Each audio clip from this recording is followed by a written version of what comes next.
backing music was used illegally. That XP was remarkable, unremarkable. He made the album to lift himself up and pull him out of the quagmire. Ain't we all, man? Ain't we all, brother? I went on a stag do to London the other year. Very special guest, XP from Flame Griller, the West Yorkshire rap crew. He's a top bloke. Buy everything he does. The WYcast is made possible by people going on the XP homepage, www.exp.uk, and buying my albums on vinyl and CD and getting merch as well. So big thanks to everyone who has. And if you enjoy these podcasts, please consider helping out by going and buying some. Welcome to Series 3 of the WYcast. I had to rap one. Don't look at me like that. I'm XP, producer, and I rap. Leeds DubWhy is where I hung up my hi-hat. And I did decide that the scene needs a push. There's so many dope artists who don't speak enough. My wife got me a Zoom H2. Cheers, love. So I roam West Yorkshire where the scenery's lush and talk to those involved in the hip-hop scene and what made them turn to rap when they were pissed off teens. Is it just to help them let off steam, or are they trying to live off it, graft endlessly and get some green? Either way, it's sick to be making music in DubWhy and reconnect the community with good vibes. Armed with a Zoom recorder, GoPro plus mics, I set up outside and meet people like Dreamcatcher, Drumcatcher, aka Dr. Mitch, Shout Southey, one of the newest additions to the West Yorkshire hip hop scene. The dude is a writer, a producer, a video maker, an incredible drummer. He does samples in Jamatoni as well, live. The guy is just a multi-threat and he's sick as hell, a really nice bloke as well, and he's just been throwing himself into the scene and yeah, already making big ripples, man. So yeah, one to look out for, and this is a really dope chat that we have at the Civic Hall. So let's go. Dreamcatcher.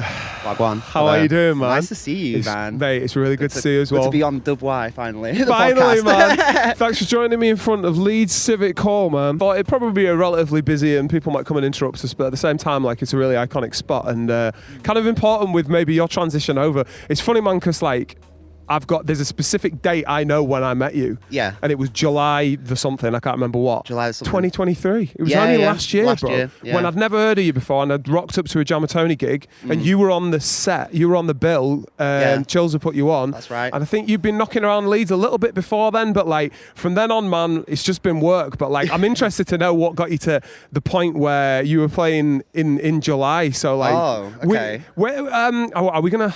Nah, let's just do the origin story, bro. Where are you from originally? Where are you? I'm originally from Altofts near Normanton and Wakefield. Wakey, that's Wakey, right. yeah. Yeah. When were you born? You're young as fuck, right? 1995, not that young.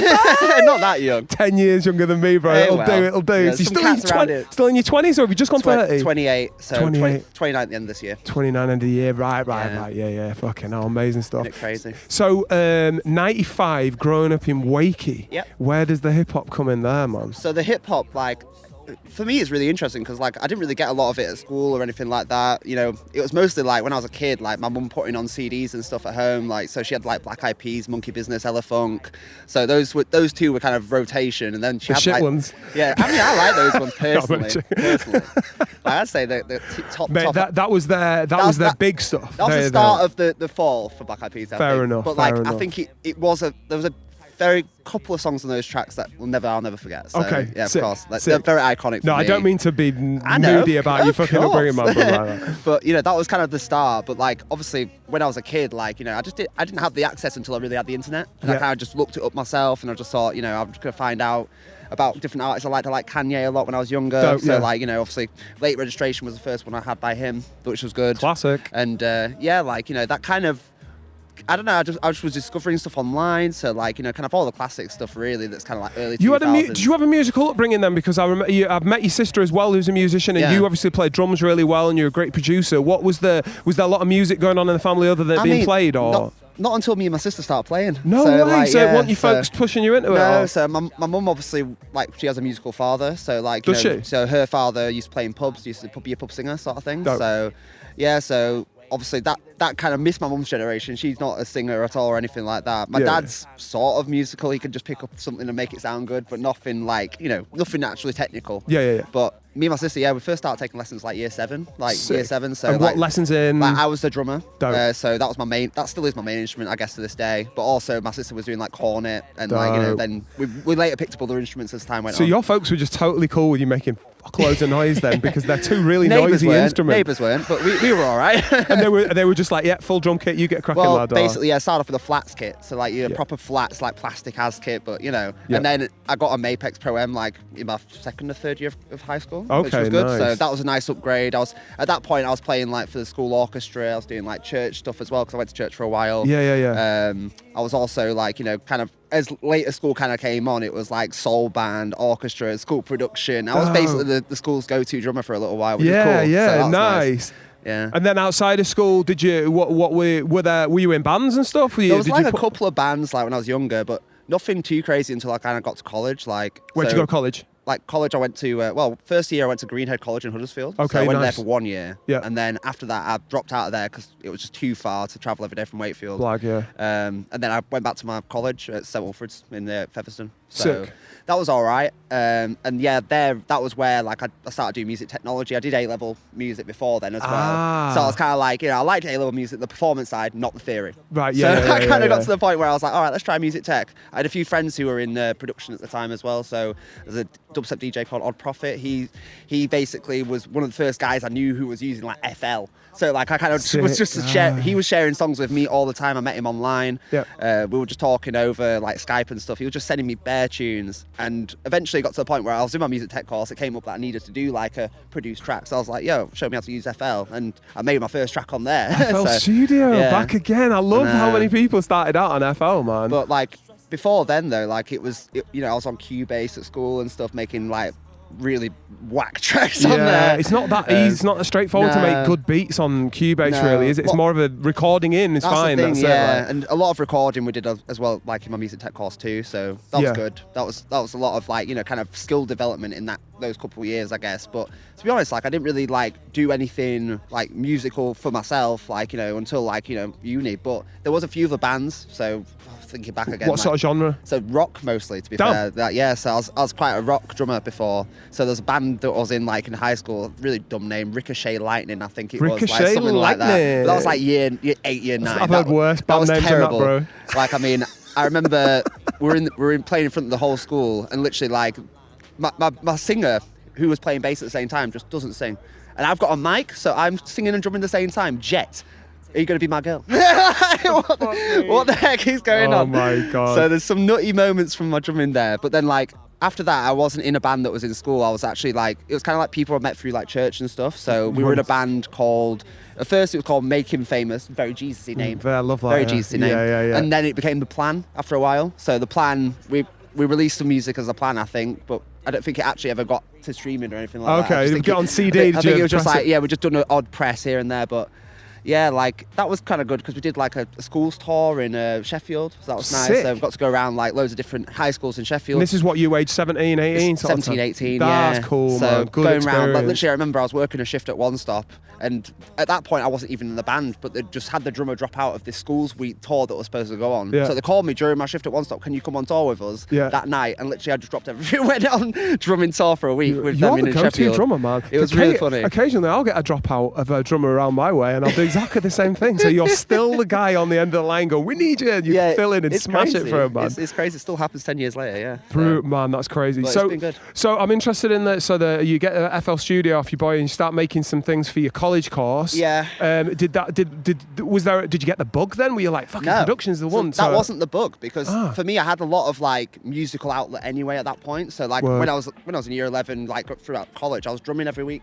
So I'd go to different places to drum. I'd be, you know, doing kind of like a lot of that really. But then when I went to uni, I was in Coventry, so I couldn't take my drum kit with me. Ah, okay. So that kind of made me realise how much I missed doing music. Yeah, because yeah, there was yeah. 4 months where I just didn't What do was the course in Coventry? media production. So that's where the filmmaking stuff comes in. Ah, right, Yeah. right. What made you?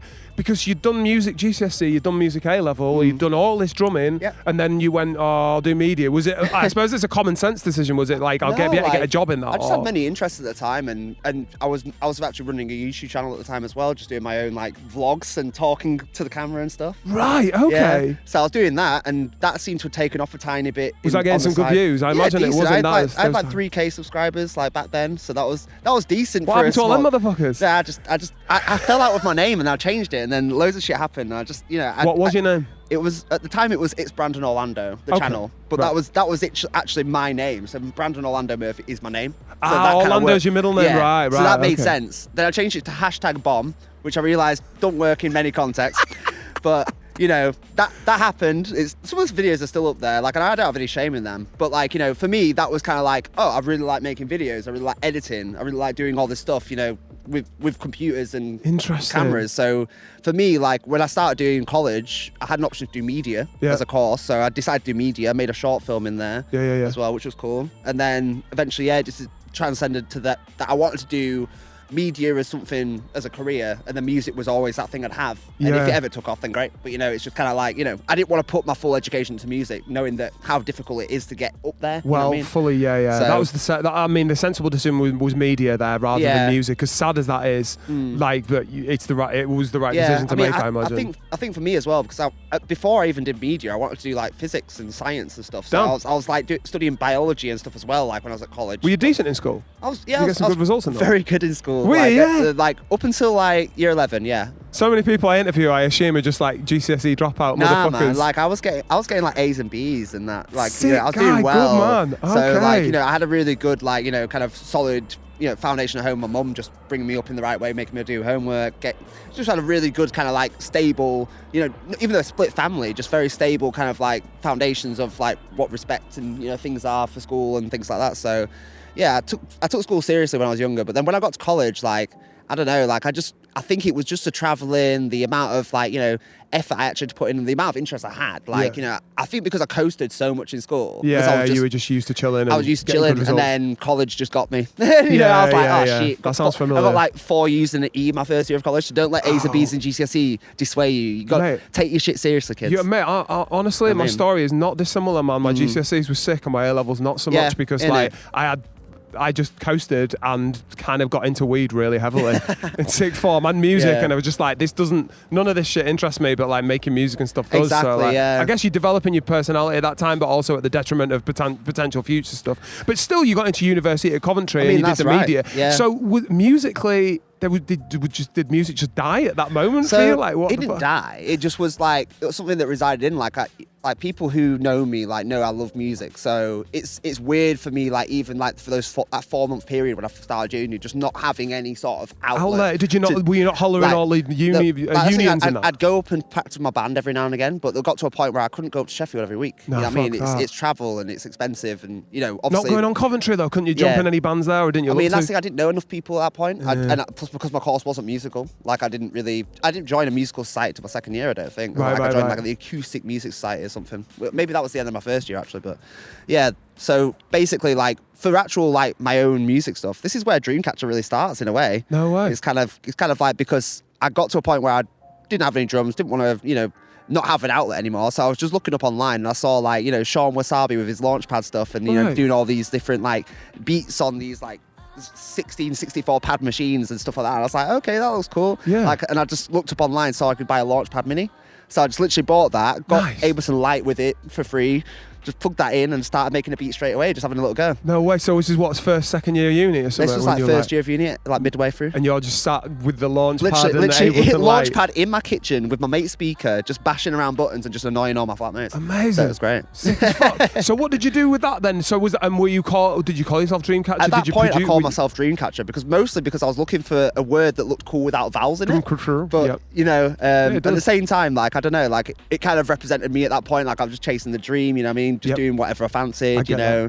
And I still feel like that resides now. Like I feel like we're all kind of dream catchers in our own way. I you know agree, what I mean? man. I So, agree. Yeah, you know, yeah. we all try and go for something. So Defo. So the production stuff then, did you put any out, or were you banging it on SoundCloud? like and that? SoundCloud stuff at first. So I had Yeah. a couple of beats on. Well, I've still got a few of my old beats on SoundCloud to be fair, but Yeah, like check that. they're just like proper old, like, you know. I think my first beat was actually a hip hop beat, but then it actually kind of transcended more into like dancey house sort of stuff at Okay. first. Like the hip hop didn't really come in production until my third year of uni properly. Why do you reckon that was? Just what you wanted to go that direction? I just like at the point when I left college, I think I wanted to make dance music. Right. I think that's what I wanted to do. Yeah. And then, to be honest, like the people I lived with at uni really just shaped my view of music throughout that last like kind of first year as well. Yeah. Because I'd listened to a lot of like, you know, Jay-Z, Timbaland, Kanye, like all the big kind of hip hop, like, you know, mainstream of course, stuff. yeah. But my friend Deck, he was just like, you know, he banged on this playlist at our flat like every day.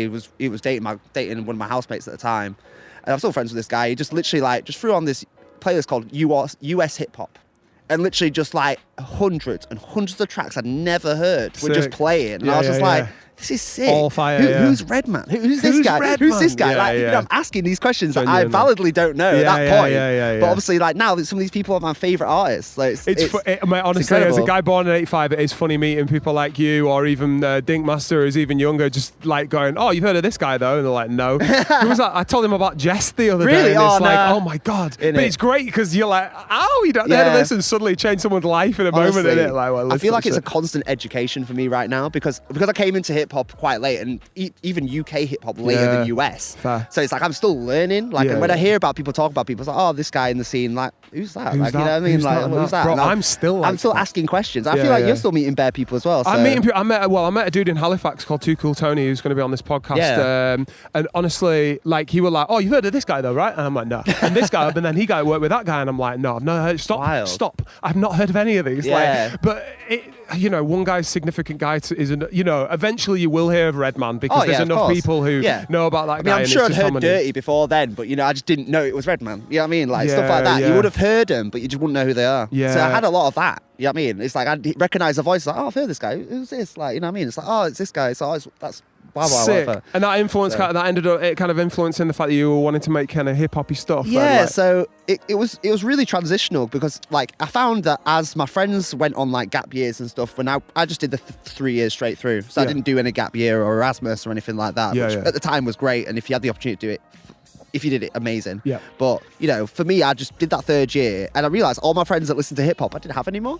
So I was like, oh, I was just sat on my own listening to hip hop in my bedroom. Yeah. And I was like, oh crap, like, and then I just started making hip hop beats and writing my own raps. I was gonna say, when did the Yeah. writing come in? So you were off the back of making your own beats, you were Yeah. like writing your own stuff. So I just Okay. thought, like, you know, like I'd done freestyling with my friends in my 2nd year and stuff just for fun over Just beats shits and and giggles, stuff. yeah. But you know, in my 3rd year, I just decided to start taking it a bit more seriously and actually try and just Yeah, start writing some yeah, stuff. yeah. And to be fair, I did release a few singles like the year after uni because of that. You know what I mean? And that's where some of those tunes come from. So Remind that me what finally- year that would have been, bro. That's like 18 I graduated, 19 for the singles. So okay, 19 you're doing so not long before, so Yeah. just before COVID 2018 really you was were my like first single on Spotify. right. That was like June. So that that's still like, on there? Yeah. Okay, were you rapping on as well? Yeah. Yeah, okay, nice. It's called Plain Wrong. And Okay. I'm not sure if it's wrong that I made it, but it's okay. So are you getting to a stage where there's no judgment from my angle? I don't No, even no. think I've heard that track, but is there a point where you're like looking back on stuff and going, I'm not really feeling that anymore? For me, it's more like, I'd say probably my first song, it's good to a degree, but I feel like it's got a certain audience, you know what I mean? Like, the stuff I maybe put it in my playlist, but I don't know, maybe it's just because it's just me. But I wouldn't keep anything out if I'm not proud of it, you know what I mean? So I get you, there's a yeah, degree yeah. of pride that was my first one. I put it on Spotify, I did it all myself, you know, I did all distro, made the art, whatever, did the mixing. So yeah, it's all me, so I just threw it out there. And then some of the songs after that, it's kind of a smorgasbord of kind of stuff, random stuff like that. Yeah, you do traverse the kind of the genres of hip hop as well. There's some boom bappy stuff on there, Yeah. but there's also kind of the trappier stuff and all that, and they're kind Yeah. of closer to dance music kind of vibe, I guess, as well. Yeah, like I think when I was always trying to do, like, always picturing myself in a genre, there is that kind of middle road between hip hop and like electronic dance stuff that I wanted to kind of try out and be part of. But I also know that, like, you know, recently I've really grown to love like the old school feeling, the hip hop stuff. Like a lot of my Dream Tape stuff is that stuff. So, Yeah. you know, it's kind of like, where do I get the opportunity to find that gap? And I'm trying to just, like, you know, just do different things, see what hits really, and see what kind of Do you have experiment with. that? Do you have a with the dance stuff? Is it still calling you? Because I feel like now you've said that, I haven't heard like a load of tracks from you that are just pure like dance music or Yeah. whatever. Do you ever think about like? I mean, I haven't made anything that's just core dance in Yeah. a long time. But to be fair, like the last like maybe couple of months, to be fair, I have been making quite a lot of like dance inspired hip hop tracks. Oh, dope. So there is that kind of like middle ground that I was trying to find. I feel like I did find it for a bit. I think like, there's the last couple of months. I think there's a good opportunity there generally because, well, as far as success is concerned, it seems like a lot of people. I remember seeing a recommendation somewhere. It's like whatever song you're making, increase the BPM by 5 or 10 or something. And there is a point where a lot of people listen to music because they want that energy. Yeah. They don't want to sit on a 90 It's or true. like, be like, oh, And I mean, so- I've made so much music which is like 90 and lower BPM Word, now. same. So like at this point, I'm kind of like, you know what? It's nice to have a bit of a difference. I'll try with like some 110, 118, like Yeah, kind of that yeah, middle yeah. ground. Not quite house, but nice. Yeah, you know what I mean, you got yeah, that bit yeah, of yeah. more of a pump to it. So Dope. that's what I'm going for. Sick. Okay, so Coventry finishes, and then what happens? Do you move back to your folks in Yeah. Wakey? So Coventry finishes. Pretty much ready for the graduate from uni. pandemic. Basically, yeah. Turns out. So yeah, so like I finished Coventry, moved out of there 2018, end of then. Yeah. And then I spent a year just working. So I was like Round doing Wakey way. waiting, like Wakey, yeah. So just it was Pontefract mostly I was working. I lived there for a little while as well in Pontefract for about 6 months, but not too long. Yeah. But yeah, so like a lot of that was just like kind of just working, and at that time again it was kind of like I didn't know anybody else who was doing hip hop or anything like that. It's So a tricky area. so literally, that, I to just get didn't down know with. nobody, so I was just still doing it at home on my own, just continuously making beats. I met one guy at work, you know Benners. Oh, yeah, of so course. I met Benners, but I was working at the Ascatalian, he was working at the Wetherspoons. So that's how you know that guy. Yeah. So he basically was round the back having a cig at Wetherspoons, and I just came out for a cig at Ascatalian. Right. And he was literally like, we just started chatting. He said, what are you into? I was like, he said, I love hip hop. Me. I was like, I make hip hop. He was like, Sick no guy. way. And then since then, we've just been hanging out, making tracks, chilling. So That's dope. He's a rapper as well, right? yeah, Benners is a rapper. Benners is I don't know the dude, so big up if you're watching Benners. Yo, and Benners. the first time I ever saw it, because he's got a very striking resemblance to Precinct Phantom. So the first does. time I ever saw him, I missed it. In fact, my God, there's the a first photo. time he ever went to a gig, I believe, people were coming up to him and bigging him up for Precinct Phantom's album. It's and so stuff. They true. were like sick album, and it was like, oh, what? Hit it. Okay. You just got no awareness of what's going on at all. But that was the first Pearcyde. That was Pearcyde 3. Nice. So like basically like if we get into how I got to Pearcyde, that's quite interesting because Yeah. I was literally sat at home with Benners and I was on Instagram and I was just scrolling through, and I think for some reason that day I typed in hip hop on Instagram, just Leeds hip hop or something. Yeah. And literally like the flyer for Pearcyde 3 came up on Instagram. Right. And I saw Hashfinger on the top and I was like, oh, I know Hashfinger. I First wasn't a bit- Pearcyde you went to, Hashfinger headline, that Yeah. one. Oh my God. Yeah. I've talked about that in this podcast. It's one of my favourite Yeah, ever it was gigs a great, we've had. it was a So sick Pearcyde. Like, so honestly, like that really was the first like kind of like, oh, there's something happening so close, which is Yeah. the Train hip hop that I distance. like, you know what I mean? So let's go. Like, and I said to Matt, we need to go to this. Like, we need to get here because this is our scene. Yeah. And this is where we're gonna find it if we're gonna go there. And so, what a fucking night to turn up to as I well. know, like, right? Like, wow. and to be fair, that night changed everything for me, bro. Yeah? Like, everything. Like, honestly, like, if I hadn't have gone there, I would just still be at home in Wakefield, just sitting making hip hop in my room, bro. I love that, and So- that's getting out of your house. That's got using the internet Yeah. to get into the real world, Innit, which is man? I'm totally with. And that's the like. thing, like, and since then it's just shown me so much that if you just turn up and just do the thing and just be yourself and just show what you're passionate about, you Yep. can get places, man. You Mate, can 100. find it. So did you work your way around the run then? Did you? Because you obviously was it Pearcyde 4? You were- Pearcyde 3. No. But I was it performed at 4? So you turn up to a night, and the next version of that night you're playing at that. Yeah, I know, right? So that's dope as hell. So how did you get to that point then? Did you just talk? Because you're really good at networking. You're really good at just I'm chatting and being alright. nice to people. So did you just that night meet chills it and? was basically that, but like also I don't know because I got the filmmaking background anyway, and I was just taking loads of videos on my phone. yeah, I just yeah. thought, you know what, like I'm gonna contact everybody and just send them the videos I took, So- just so people like know who I am, like they've got that kind of like, and they'll see I've got a music page as well, and they might ask me about it, maybe, I don't know. Yeah. So I thought I'd just try it that way, and literally I spoke to a lot of people. I was there. The first person I talked to was Seki, so he was Very sick. So he was great. The first person I saw on stage was him as well. So it was good seeing him on stage, and then coming off, and I was chatting to him, and then Keithley was there as well. There was Chills, and yeah, I spoke to Chills that night, and I think it was like I was on my way to Parlife Festival, and he sent me a message just asking, "Do you want to play the next one?" So it just happened like that. Did you shoot him your links to a couple of your beats and stuff like that? I think we just followed each other. And I turned up to a few more events by then as Right. well. So there was like an event in Shipley that him and Ron were playing. That's right, yeah. So, and I was the only person who turned up to like part of that event as well. So like I was there quite early. Yeah. So like I got the chance to talk to him then. So that was cool. Representing, So man. yeah. So This is it. So my experience. So I obviously met you at Pearcyde 4. So the Yeah. first time you were playing and you were like super like, you just wanted to introduce yourself straight away, and it was sick because like. And I like people who just get the fuck on with it and aren't playing it all like fucking in the corner. I mean, I don't need any of that. Nah. And honestly, man, you just seem to want to work with anyone and everyone and just get your name out there as much as you can. And it is such a positive thing. And that's kind of been watching you from July last year to now in terms of like who you've worked with, how many projects you've done already just in that year, and like you it's like you've never not been in the West Yorkshire hip hop scene to say you've only been a part of it for like a year and a half properly. It's unbelievable, man. It like, does feel like home now, which is nice. You know Cali Drops. So Cali Drops is your first. No, Cali Drops is the track off it, or is Cali Drops was on Beat Tape 1. Dream Tape 1. Word. Dream Tape 1 felt like it dropped not long after Pearcyde 4. Do you remember when that came out? Yeah, that was like September, early September last year. Perfect timing, really, because I feel like everyone got the opportunity to kind of stream your stuff, listen to your stuff, and all the rest of it, man. Had that been in the works? Was there production from pre-Pearcyde on there? Yeah, so, I mean, I've made quite a lot of... There's like 3 or 4 of those tracks. Well, hold on, what tracks are on there? So yeah, so there's 3 tracks Cali on there. Drops. Yeah, I know Cali Drops, Yes Please, Shake the Shade, and then there's like Yours and Mine and something else. So there's only 5 tracks, but 2 of those tracks were made very recently before the album, or before the release. Yeah.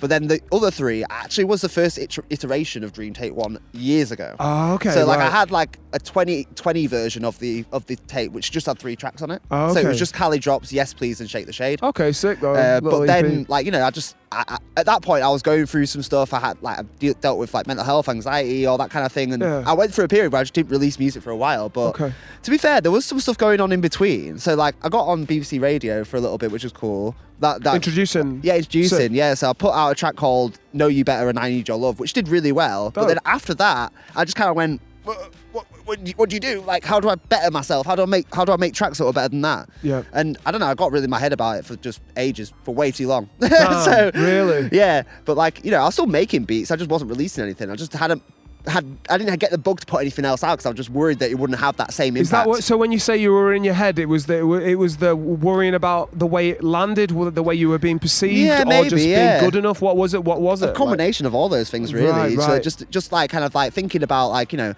this has to be better than the last. You know what I mean? The constant like strive to improve on yourself or whatever. You know? Yeah. And literally, there was a while of time where I knew I wanted to release something, but I just what on earth do I release? What do I do? Yeah. Like, you know what I mean? And eventually, it just got to a point where, you know what, like Dream Tape 1 was a bit of a fuck it moment, and kind of just like, you know what, I need to get some music out there. I can't sit. I've just done a gig. I've got some great tracks. Let's just make a collection, put it out there. We're very lucky for that fuck it moment for you and many other artists, myself included, where you just go, just put it out and stop overthinking it. And often such good results come out of that. To be fair, if you're worried about it, it's probably going to be a really good project.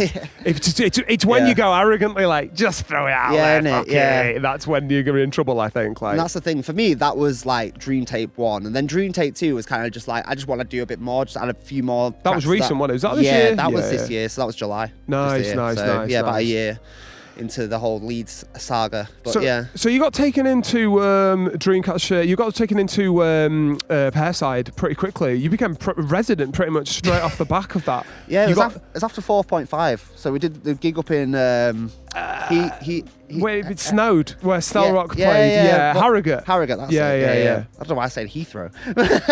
But one day. One day Heathrow. But yeah, I was just like thinking, like, you know, at that gig I just did my normal thing, helped out with some of the audio stuff as well, and then after that they just kind of said, do you want to be a resident? I was like, yeah. Mate, talk about a solid signing. The guy makes sick beats and he films as well. Like, there's just that was a proper no-brainer for those guys, man. Like, that's it. Because that's it. You are like, because I mean, I met you that night. Jam and Tony were playing, and literally you were jamming with us a month later, playing on the drums and stuff. And you've done quite a few synths on samples and drums, and you've been fucking amazing as well.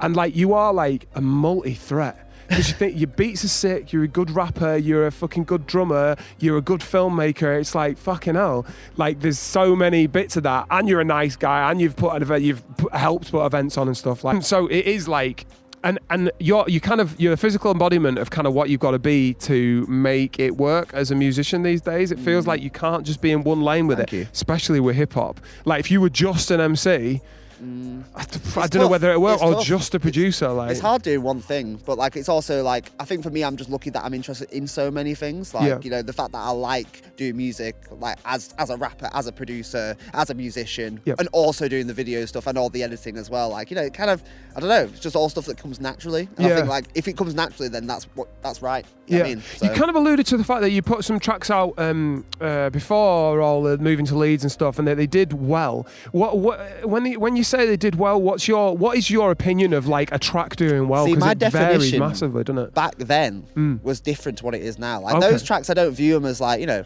oh yeah, they weren't massive successes in terms of like tracks, but I know that they're tracks that have gotten my, you know, kind of my name further out into the scene. Yeah, you know what I mean? yeah. So it's like I know there will be a section of people that might know me for that period of time I was on BBC. So that's cool, which is nice. I did a mix as well, which was awesome. So like I even got on BBC too. Yeah, because those two tracks happened. Then Know You Better got put into a Christmas list saying, oh, these are great tracks from the year. Here you go. Know You Better was like number 11 or something like that. And I was like, great, that's awesome. And then I think before then, they just asked me to do a mix. So like I did the mix like a week or two before that list dropped. Right. So that was really good. So it was kind of nice that I got to, because on that mix, I got to do rapping, I got to do production, I got to do everything. So that was really good I didn't just show one side from my production stuff that I could just do on the mix. You know what I mean? Did you just throw some tracks at those guys in the uploady BBC thing, or did you have like an in or what? Literally just threw them in. Literally just threw them in the uploader. Just like literally, like I'd thrown in the tracks I'd released in 2019 there. So like my track Breathe, I really love that track, and then put it all out there. No response from BBC whatsoever. Yeah. And literally I was like, I Need Your Love, the first one they picked up. I was up at like 4 o'clock in the morning finishing that track, and I shut my computer. And I opened it up the next day, listened to it, and I was like, you know what, BBC might like this. And that's literally the first thought that came to my head when I thought about it. Hey, they did, man. So I just thought, yeah, there you go. And did you, because it's a funny one with BBC introducing, because I always think like, sometimes they pay attention, sometimes they don't. Sometimes you can send them the same track 5 times, and on the 5th time and they accept it. Oh, and really? all those kind of things, and they listen to it and they don't listen to it, and they put it on and they don't put it on, and then it'll be played on a BBC Leeds show at fucking, 2 in the morning or whatever. And I always wonder who the fuck cares. But did you get some extra listenership from those mixes, do you think? For me, I don't think I got extra listenership, but it's more the connections that you probably get from that. Like, people like Shell Zenner and Emily Pilbeam, the people who know who I am now versus not knowing me at all. It's better than not, you know what I mean, in that sense. You know what I mean? And those people are kind of like doing their own thing in their own lanes, other places. So, of course. For me, it's like kind of like, there could be that one day where they hear about it and they're like, oh, I knew that kid. He did that thing for me back then. You know what I mean? Yeah, exactly. They're much more likely to recommend you for something in that situation. Like, you know what I mean? It's not opportunity at the end of the day. It's nothing more than that. You know what I mean? It's just something to do, something to take on, and that's why I saw the success in it, because it's like, it's a platform and someone's putting you on. And you said your interpretation of what success is has changed. So from then to now, what would you interpret like as a success? Because I still don't know the answer to this. I mean, that's the thing for me. Like, success is it's what you want it to be, really. At the end of the day, like I think a lot of what success means to me at this point is being happy and being satisfied with the things that I'm doing. You know what I mean? Like it's not always about the monetary gain or like, being the best that like, you've seen or whatever, or in the game or anything like that. But if you're doing something you genuinely enjoy and you just want to keep doing it, then that's great for me. You do seem like a dude who's loving his work right now. I don't know whether that's just your outgoing personality, but you always seem to be happy to be producing, rapping, at gigs, doing your thing. I'm genuinely happy to be doing all this stuff. I mean, whether I like the end product's a different story. Yeah. It's always, it's always going to be like, the artist struggle. You can have ups, you can have downs, but the journey's what it's all about. Yeah, fully. So now, I know your job is doing media production as well, thanks, and your uni degree playing a big part in that. And you've always had a hand and an eye in filming, as we were saying, recording gigs and all the rest of it. And I was waiting for this moment where you would do a music video, because you had been talking about it, and I was excited about it, man, because I thought, I feel he's going to do a good job of it. And I heard when you were making bread with Obi Joe and Precinct Phantom and Chillsmith, I heard that the process was going, and I was excited about it. And when I saw the end result, brother, I've got to be honest, it even surpassed that. I was like, fucking hell, he smashed it. Thanks. I was so impressed with it. Like, and one thing that I said to Chills when he first showed me it was like, I can tell, like, because my guy Dave, who does my videos, shouts Dave. There's a lot of him going, now do this with you, now move here, now do this, now that, and that direction makes a difference between me just fucking rapping at camera and it becoming something more than that. And it seemed like all three of them had taken direction from what you were saying, and the whole thing works so amazingly. You must be super fucking proud of that video, bro. Yeah, man, it's probably one of my favorite videos I've ever made. Like, just because it's just such a jovial, fun, like, version of those guys as well. Because, like, you know, all of them are very good, professional, serious rappers. And Unreal they're with very, it. very fantastic guys.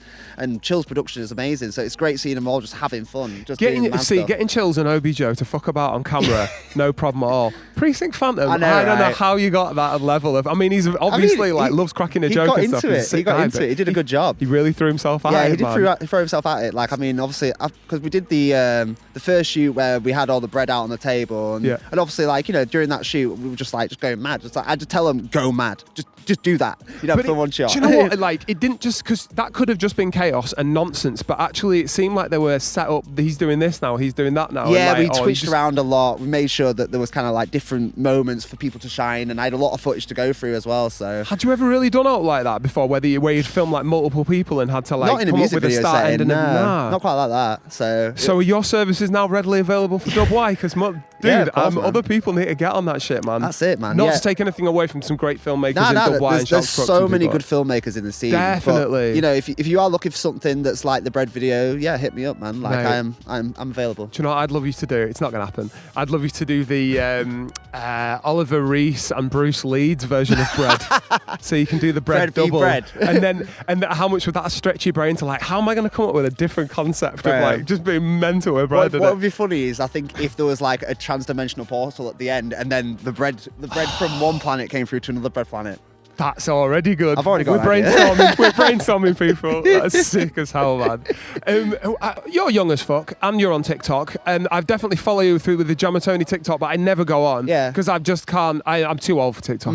But are you still on there? I'm and are you active. getting anywhere with it? Have you found any use from it? I don't like feel like I've gotten much, like, you know, kind of following or any growth in that from TikTok yet. But I know that I just know from doing it with my work as well. Because my work, I run the TikTok for the charity I work for. And do you see growth with that? Yeah, like, you know what I mean? Like, if you're posting the right things at the right time and it's timely, it's working, you know what I mean? You can really make an impact and people will find you. But it's also about that retention time as well. It's like, if you're not grabbing somebody in that first 2 seconds, they're gone. They're swiping past you. My issue at the moment is action beyond the initial look. So it's cool. Everyone's looking at your reel, looking at your TikTok. You can get. I know, you know, someone, a mate of mine who's like does a magazine, is an artist, and he's been putting some bits on TikTok that are a bit, some of the bits about like Epstein and stuff like that, calling him out and stuff. And he's put like J&D's music over it and stuff. Millions of views. I don't know whether that ends up as, well, definitely it doesn't end up in Luke's listenership. I don't know whether it converts to sales for him. And I'm always like, why are we doing this other than the content for TikTok itself? I mean, I think, like, because I mean, as far as I'm aware, like, when I stream to DistroKid, well, when I upload my music to DistroKid, I use like distributor. I think you obviously have to give TikTok permission for your music to be used, and I'm pretty sure there is like a cut they have to give you for that. I think there is. So there's like a little percentage that comes out. But I'm not sure how much of that actually does convert in terms of a monetary gain if you're getting like millions of views. You know what I mean? Like, I don't actually know that. I guess if you become a viral sensation on TikTok, then it opens a lot of doors for you. Yeah, of course. But it does feel like a lot of work to get to guarantee that. I mean, it's never a guarantee. I think that's the wrong answer. Like, you know, in terms of like thinking it's a guarantee is kind of like the wrong motive. But if you keep trying at it and doing it over and over again, and just having the determination, I think that's more where the platform comes into play. I'm big on thinking about how much time, you know, how much allocated time in the week that I've got that I can allocate to certain things. And it's like, because you could spend, if you had the space, 30 hours creating content for TikTok and Instagram and all the rest of it. And it's like, to what end? Would that convert to sales, or would it convert to people coming to your gig, or would it convert to even people paying attention beyond the reel? I'm like, I mean, that's the thing. Like, I mean, I consider it like this. So it's like, if I post a TikTok and it gets 10,000 views, like, you know, like 10,000 people aren't going to go to my website and download my songs or whatever, or listen to things on Spotify. But maybe 1,000 people will remember that, and then beyond those 1,000 people, within that 1,000, there'll be like like maybe 100 of those people that actually like the song or something, or has it in their liked songs. You know, they have it in their likes on TikTok. So if they go back for the likes, they'll see that again. So we're back to BBC Introducing, You know what I where mean? it's a case of like getting in someone's head, making them know about you, and then down the line it might just and be the thing building is, on that. I think that's how all social media works now. Like, I think when you are looking at it through a lens of like, you know, oh, like, I'm kind of like generating, like, you know, there's kind of like tiers of fan, isn't there, really? So like people who are just completely don't know about you at all, then there's like right at the bottom the super fans who will literally buy everything you put out. Yeah. So God bless them. It's a transition, you know what I mean? It doesn't take, like, it's not going to be one thing that turns somebody from here to a super fan. No, I agree. It's going to be I like... always want there to be. I always wanted to be like it'd one great. post and everyone will It'd buy be great, my shit. you know what I mean? Like, I wish I could just do something amazing, just be, you know, everybody would just love me. But that's not how it works. Like, people have to become familiar. You know what I mean? And that's where the consistency comes in. So when you're posting like every day and then somebody follows you and they see you posting every day, and then they're like, oh, this guy's actually doing really cool things that I really enjoy. Yeah. Oh yeah, I'm gonna go check out his other platforms now. Mate, It's the general. if you trust that they're not just having a shit and doing that and scrolling. That's the thing. and But that, you think of the kind of like screen time these days for young people, like Gen Z. Bananas. Like, I mean, literally like hours and hours and hours a day on TikTok, man. Hours. Yeah, and what yeah. they're looking at, like things we post. Yeah, potentially. So, you know, Eventually. you've got to give yourself a chance. Like, you know what I mean? At the end of the day, like, I think it's about giving you the chance to actually shine on the platform rather than it being about, like, you know, oh, is it going to go well? Is the time invested? Just put yourself out there. People might like it. What things tend to get the most traction for you when you post them? What type of things Oh, it's do interesting. the best for you? I feel like most of the stuff when I'm actually in it. So like when I'm actually have my face to the camera and I'm saying something or doing something or, you know, whatever, that tends to get the most engagement. So when you're doing it for your charity and which is obviously a larger scale, big company type of thing, what gets the traction then? Are you having to be in those then, or is it getting people in them? Like? It's different for every single thing because there's so many niches. You know what I mean? Across TikTok, across like all platforms. Like, you know, my company works in debt advice. So basically, like in the debt sector of TikTok, yeah, we're going to show up quite a lot. You know what I mean? And if we do the right hashtags, do the right positioning, and hitting, like, our target audience is a bit different for what it would be for hip hop. So, like, you know, we're trying to encourage people with it's probably more of an emotive thing we're probably trying to get with them. Yeah, but then pull some heartstrings. But for us, it's more, and for me, like, as Dreamcatcher, it's an entertainment angle, isn't it? You know what I mean? And being somebody, like, I guess my personality is quite like, you know, hey, like, la la la, you know, whatever. Yeah. So when I'm the first thing somebody sees, they're going to stick around for maybe longer than the average. Yeah, you know what I mean? maybe. And if they're just scrolling on something that's like, you know, oh, a still of my album cover or something, they're probably just go, oh, okay. Who cares about Yeah, that? innit? You know what Whereas I mean? if it's your face, so you've had better traction where it's been I've had like better traction you where and, I'm directly addressing the audience versus just posting something that's advertising. and talking about your music, or do you have to, like, because there was a period of time where you were talking about like that friggin' J. Cole beef or whatever, Kendrick Lamar beef. That was just and stuff like stories, that. like, so that was just purely for, like, you know, my friends, really. But that shit, I'm never surprised by like how much those things catch fire, because actually everyone's talking about it, so they want to know what your opinion is. And on if it. I'd posted that stuff on TikTok, maybe it would have gone somewhere. I just wasn't. But you didn't do it on TikTok. Nah, I didn't do it on Interesting. TikTok. I probably was feeling a bit like, oh, I don't want to be the guy to start this beef on TikTok. You know what I mean? Like, I don't want to do this. Oh, I don't want all the mad J. Cole fans coming to me or something. I'm all right. I don't know whether. What you're feeling on any publicity is good publicity? Are you not? Do you not feel? I that don't way? think any good publicity is good publicity, but Right. I think that most publicity is good publicity. Yeah, fair. Most of it. Because some people just out there trolling. You know what I Yeah, mean? I mean, like- fucking Andrew Tate is effectively out there God. just getting people angry, and Rage everyone's bait, talking yeah. about him. You know what I mean? And you get. That's the thing. cash It's out like that. people do it in different ways, and to be Andrew honest, Tate. like social media is like a bit of a manipulation game. Like, you know, people who are on there, like people who are doing the best, they know how to use it. You know what I mean? And Oh, you've got to massively. it's not manipulating the audience, but it's manipulating the actual algorithm and knowing what's going to hit. You know what I mean? And to be honest, it is a lot about following trends. Yeah. So, and a lot of the time, like, you know, you might not want to follow a trend, and that's fine. You don't have to do it. You know what I mean? Just because it's trending doesn't mean you have to do it. I am jealous of artists I know who don't who barely have any social media at all, but Yeah. will shift records. I mean, if you can shift records and not have any social media, Oh you my do something God. extremely You've right. smashed you it. do something extremely right. Or there's some legacy fans. You know, Yeah. the older people I know who've had a career long before Instagram and stuff don't need to rely on it. They might post it once that they've put it on there and stuff, but like I feel like I've just caught the middle ground of that wrong, and I'm like I still have to have a certain amount of engagement, and that is as I get older, I'm less bothered to do it. But that's bad news, isn't it? You know what I mean? And I want to engage with people, but I want to engage with people like this.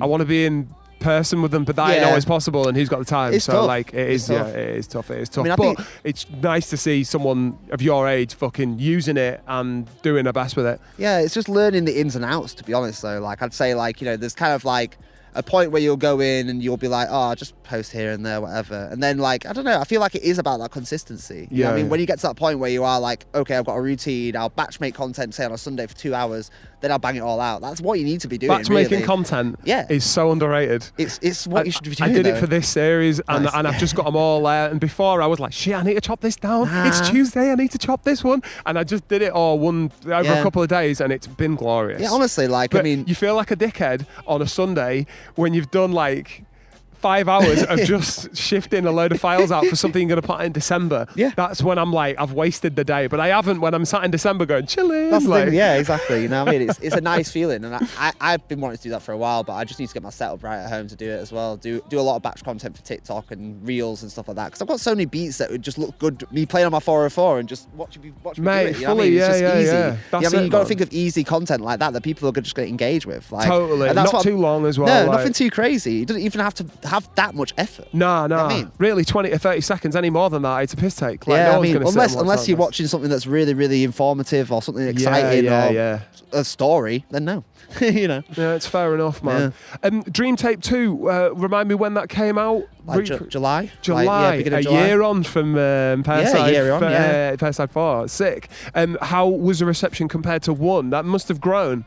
I think it. Yeah, well, it's kind of mixed. Like, it dipped a bit. I think, like, in terms of reception. I think it might be the time of year I released it as well, though. Oh, really? Yeah, I think because it was summer and Fucking times you know, of years and times of days as a pain in the arse. Yeah, and to be honest, like I think I put more paid promotion into Dream Tape 1 than I did in Dream Tape 2. Okay, cool. So like I did some like paid ads on Instagram and stuff like that for that. So tape. you did paid ads on Insta? Anything Yeah. else? Because I'm always interested with how people are doing their paid ads. Nothing too much. No, just like a couple of meta ads on Insta. Just literally put in a couple of quid a day, just so it could make sure it hit all my followers, basically. Because the thing is, the algorithm won't show your video to all your followers unless you actually pay say, please for following it. Yeah, please show me. Yeah. Yeah. Sort of that sort of thing. But it's generally I'd say like Dream Tape 2, like the tracks off that have had more like shares. People have shared those tracks loads. Like I've seen people freestyling to those tracks and putting them on loads of different like videos and things like that. So like should have been there. It's such a perfect track for an event. You know what I mean? So it's like I've seen you use it, I've seen Crooks use it. Yeah, of course. You know what I mean? People just use that track just like, oh, you should have been there. Mate, the you know beats are nice, yeah. So it's like stuff like that. Like I like seeing that. And I think that's where the success in Dream Tape 2's come. But to be honest, it was just again a bit more of me, you know what I mean? Just I'm not trying to I didn't want it to go mad, you know what I mean? It would have been nice if it did, but it's just like it's something to put out there. Well, there must be more in the works. And one thing I'm interested in is the amount of collaborative projects that you have in the cooker. Because I know for a fact you've got something going with Chills Myth. I know for a fact you've got something going with Dinkmaster. Then you must have countless others that I haven't clocked. Yeah. What are the collabs looking like right now? And when are things maybe coming out? Wow. So I mean, what's finished? So, I mean, if we start with Chills, like I mean, me and Chills Smith, we've been working on a project probably about a year on now. Dope. So it's been a year we've been working on this thing. Yeah. And yeah, it's kind of like one of these projects that's like we're pretty much there almost. Yeah. So it's nice. We probably just need to get a bit more mixing. Early 25, yeah? There. Huh? Early 2025 maybe? Yeah, early 25. And is that, oh shit, I recorded a track of this. I recorded you guys spitting on one of them. Yeah. So it's mainly beats, but there's one or two. Just one where we're spitting. And Dope. then, so the rest of it's a beat tape. And it was fire as well, the one I recorded. Thanks. Oh shit, Yeah, that it's was a going to be Dreamcatcher good. production. And then, just Chills heard that and was like, yo, let's rap on this one. like, yeah, let's go, man. Dope. So okay, so that's not far from done. The Dink Master stuff? Still got to work on that a bit more. I've got a few tracks from Dink Master. I'm just writing to them at the moment. Dope. So yeah, and he's got a few beats from me actually that he's written to, I think. So Sick. The guy, he reminds me a lot of you in terms of his enthusiasm to just work, do music, and be involved in the scene. Yeah, and man. like, it's so refreshing because I just don't have time for people who are like half-assing it, or what should I do, or where You should I keep go? turning up, man. You guys are both just on it, turn up, Yeah. rock it, perform, whatever, film it, big everyone up, meet people. It's exactly what you need to do to like get further with it. It's And what you try, innit? So, Yeah, you know, fully. and I think Dink Master is just is an incredible artist. Like, he's got so much going for him at the minute, and he's young, man. He's so young, dude. So like, you know, he's come into the game like 10 years my younger, junior, you know what I mean? yeah, So it's mental, like, innit? Dude, like, you know what I mean? This guy is he's on something, man. Crazy He's with doing it, really man. well. I look forward to that project with him. What other collaborative stuff have you got in there? You got anything with Benners? Precinct? Yeah, we've got me and Benners have got a few Samsung? tracks. Me and Benners want to do like a little tape. Like, I think sometime next year, get something out, because Benners doesn't have anything on Spotify or anything yet. So Oh, shit. Oh, he's okay, like, nice. He's a complete, you know, internet scrubbed. He doesn't have nothing We'll on all there. be bigging Precinct Phantom up for it when it comes out. Big Precinct Phantom. But speaking of Precinct, me, Chills and Precinct have a little thing we're doing. Oh, yeah. So yeah, like that's a big rap one. Dope. So yeah. You a couple of tracks in with that? How many tracks in with you with that? How many we made? 9. Damn, 9. So we've written 9, I think, and Yeah. we're kind of like just working on it at the minute. We don't know what's going to happen with that project yet, but it's just something we're making. So Yeah. so that's a pretty mad Anything one. else collabs? Me and Keithley got a few tracks in the works. Yes. Yeah, so that's kind of like, well, I've got 3 tracks I sent him back in October last year. Yeah. And we've recorded 2, but we need to come do better recording, so maybe come to you for that at some point, bro. But you know. Yeah. Yeah, so there's 2 tracks there, and then there's like that one with just Keithley spitting. Oh, in fact, no, both of us were spitting. Dope. Yeah, so both of them were spitting. There's still one more to do with him. There's quite a lot, man. I've got a track with Seki and Precinct as well that we recorded at yours. Oh yeah. I remember So it. I remember it. that one might come out soon, to be fair. Is it, yeah? You know, I'm working on the mix for that, so the master. So hopefully it should be all right. And then solo stuff. Is what's the next thing that's solo? Is it going to be a Dream Tape 3, or will it be more? I think more it's going to rap be project? a rap project next time. Sick. Like, I think, like, you know, Dream Tape 3, like, I've got some beats for that actually already. So I've kind of got a few projects that are just floating around. But I do want to work on the first solo Dreamcatcher rap project. Yeah. So that's kind yeah. of my main thing at the minute. I'm not sure if it's going to be like an EP or an album yet, or what shape it's going to come in. But, you know, there's that. It's coming at some point. So, yeah. Sick, man. Not rushing it, but hopefully by midway through next year. The guy lands in the Leeds hip hop scene 2023. Before you know it, he's a Pearcyde resident, Jamatoni, drummer, sampler, play all the samples in our live gigs. Yeah. You've got your own projects, own beats, projects with Chills, Dink Master, Precinct Phantom, who we just mentioned, Keithley. And then you've just done that crazy, incredible music video. You could be busier, man, and you've got so much ahead of you, man. It's very exciting times, man. It's weird, man. It's just crazy thinking I was just doing none of this a year ago, man. You know what I mean? That's how busy you are now. That's what the mental story is here. Like, you know, I just didn't think I'd be here. You know what I mean? And, you know, just by putting in that tiny bit of effort, it seems to be that I've come to a place that I actually quite like being. So it's nice. Yeah. So happy about it, man. Really happy about it. Mate, you're a shining example of just getting the fuck involved in music and being a part of that. it and being sick as fuck. So yeah, you've been a legend, man. All right, well, I think that'll just about do us, brother. All right. Dreamcatcher, thanks so much for joining me, man. Well, no Big worries, brother. up, man. Thank you for having me. So that was Dreamcatcher. Big shouts to him for coming through. Yeah, just a really good lad. Just go check his music out. His beats are sick as hell just for off the bat. But yeah, go check everything we spoke about, especially that bread video as well. Dope. Until next time. Big up.